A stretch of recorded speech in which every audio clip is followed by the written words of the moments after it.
অতীতকালে আহ মানে ঐতিহাসিক যুগের প্রথম দিকটা, যেখানে অ্যানসিয়েন্ট হিস্ট্রির যে পার্টটাতে, তো আমাদের তখন অনেক ভারতীয়রা অনেক ক্ষেত্রে বই লেখেনি বা লেখাগুলো পাওয়া যায়নি।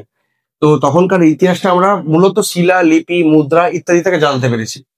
তো আজকে আমরা আলোচনা করবো এরকম বিখ্যাত কিছু শিলালিপি যেগুলো থেকে আমরা ওই সময়কার রাজাদের সম্পর্কে জানতে পারি। আর আমাদের পরীক্ষা তো সেটা ইম্পর্টেন্ট। তো প্রথম থেকে আলোচনা করি দামোদরপুর। এটা হচ্ছে গুপ্ত সাম্রাজ্যের রাজা বুধগুপ্ত।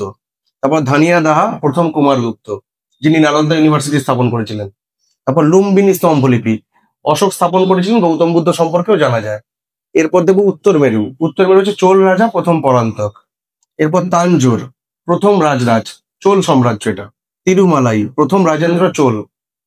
এরপর সঞ্জম, রাষ্ট্রকূট রাজা অমোঘ বর্ষ।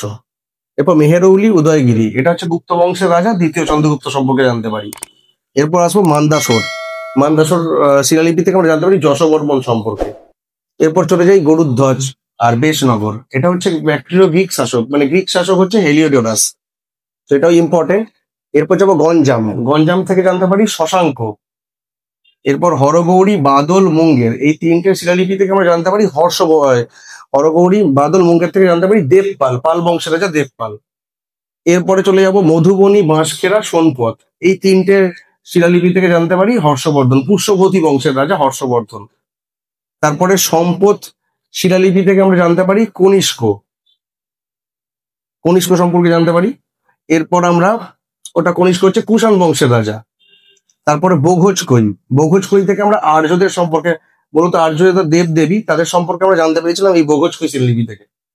এরপরে জুনাগড় থেকে আমরা জানতে পারি শক রাজা রুদ্রদামনের কথা। এরপর নানাঘাট থেকে আমরা প্রথম সাতকর্ণীর কথা, এটা ওনার স্ত্রী নয়নিকা লিখেছিলেন, তো এটা জানতে পারি। আর এছাড়া প্রয়াগ প্রশস্তি থেকে আমরা সমুদ্রগুপ্তের সম্পর্কে জানতে পারি, ও মাস্কি শিলালিপি থেকে অশোকের সম্পর্কে জানা যায়।